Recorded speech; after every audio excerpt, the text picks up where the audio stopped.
Would you date a disabled man? What is your name? Charlene, Charlene, nice to meet you. How are you today? I'm okay. You're okay. How about if he is an older disabled foreigner? Hi! Welcome back to the FUENTES Family Channel. And again, this is Lorie. In today's video, we are going to interview Filipinas from Naga City, Bicol, Philippines, and ask them, would you date a disabled man? Let's find out. Enjoy the interviews. What is your name? MJ. MJ? Nice to meet you, MJ. How are you today? I'm good. You're good. How old are you, MJ? I'm 19 years old. 19. Are you single or you're in a relationship? I'm single. You're single. How long have you been single? No, I'm NBSB. Oh, No boyfriend no- since birth. Wow, no boyfriend since birth. Yes. Okay. Anyway, you're studying. I'm studying. Okay. I stopped this year. You stopped this Yes. year, but you're in college, right? Yes. Oh, I finished first year college. And what course you took before? Accountancy. Accountancy. Yes. That's impressive. Okay, anyway, MJ, here is the question. Would you date a disabled man? It depends for me. It It depends on how we met, how I know him, and also how we vibe with each other well. That's my like standard in dating a man. Oh, I see. So it doesn't matter, right? Yes. So that's like yes. Yes, yes. Okay. How about if he is an older disabled foreigner? Would you still date him? I think I'm not I don't prefer the older men than Older. oh yes. But I prefer like 4 years older. Older It's than okay you. for me. Okay.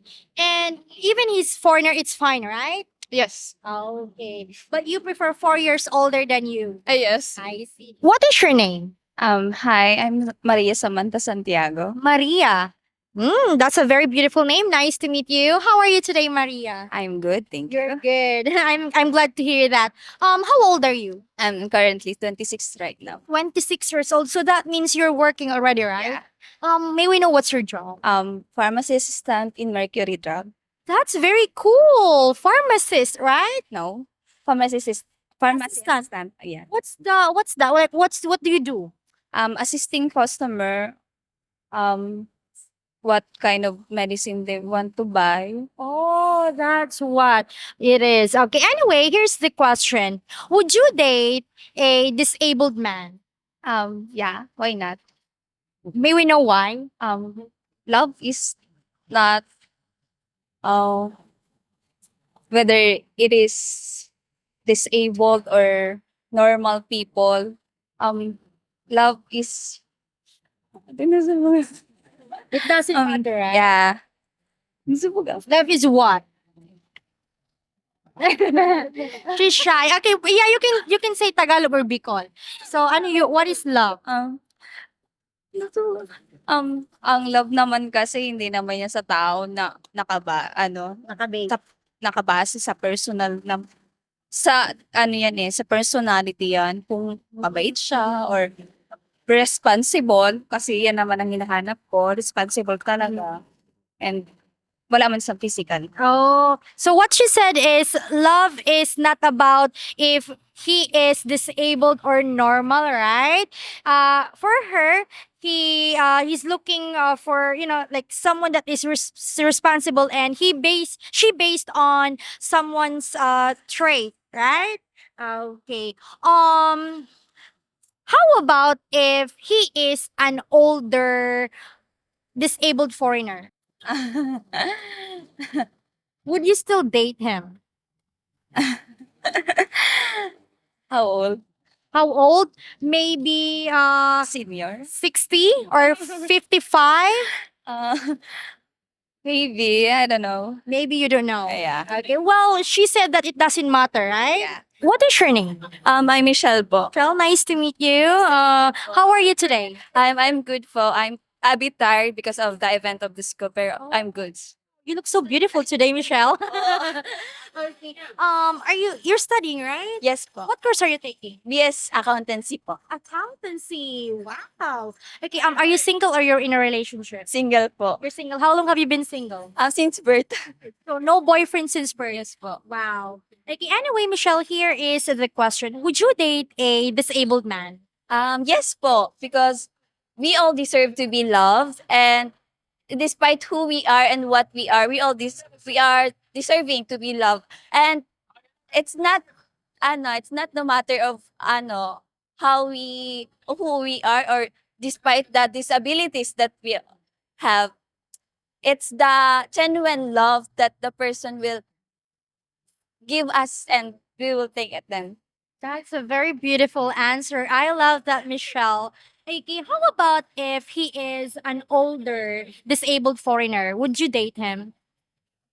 If he's older and disablement, it's okay po. If he's good, and if we both good in a good communication, and if he genuinely loved me and accept of who I am, then it's good po. I will date it. Oh, that's beautiful. Do you think a lot of people would judge you if you are with, disabled foreigner?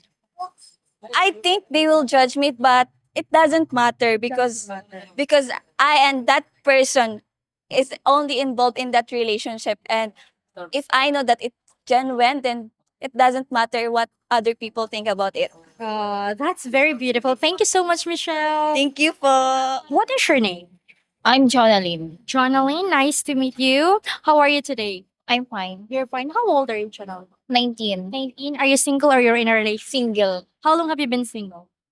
Um, Gano'n ka nakatagal na single? magwa 1 year. Oh, okay. Almost 1 year. Okay. You're still studying, right? Yes po. May we know what's your course? Flight attendant. Flight attendant. Oh, so you're gonna be okay, flying. Okay. Anyway, here is the question, Jaline. Would you date a disabled man? No. No. Why? I'm scared that I'm I'm I'm not deserve it. You don't deserve him. Him. Why? Why you don't deserve him? Why do you feel like you don't deserve him? I'm scared. You're scared. You're scared that why? Why are you scared of him? Yung yung louds, yung tawag doon, yung voice nila, voice nila, yung You're scared of their voice? Why? What's with their voice? Bakit takot ka makipag-date sa isang disabled? Let's say that person can't see, like blind, deaf, can talk, or maybe he can't even walk. So why are you scared of them? um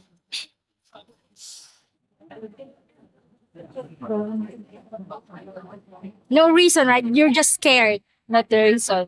Okay, no reason. But I'm scared lang po talaga. Just scared of them. I see. What is your name? Charlene, Charlene, nice to meet you. How are you today? I'm okay. You're okay. You're still studying, Charlene? Yes. What course are you taking? Hmm? What course are you taking? TVL, What is TVL? cooking. Oh, cooking. So you must be good at, Wow. Okay, anyway, here's the question. Would you date a disabled man? No. Why? Why? Bakit? Hindi ko siya makuha. Paano hindi mo siya makuha? Hindi ka pumano yung tanong mo. Nya tahabo mo makipag-date sa disabled man. Like for example, someone Yung hindi kilala. no, someone who can't see, like blind or deaf, or they can talk. Would you date a disabled man? Hindi ko po pag ganun po kasi. Siguro hindi ko maiintindihan. Oh, so they will have a problem when it comes to communication. So that's why you prefer no, right? No. I see. Well, anyway, thank you so much. Salamat. Thank you.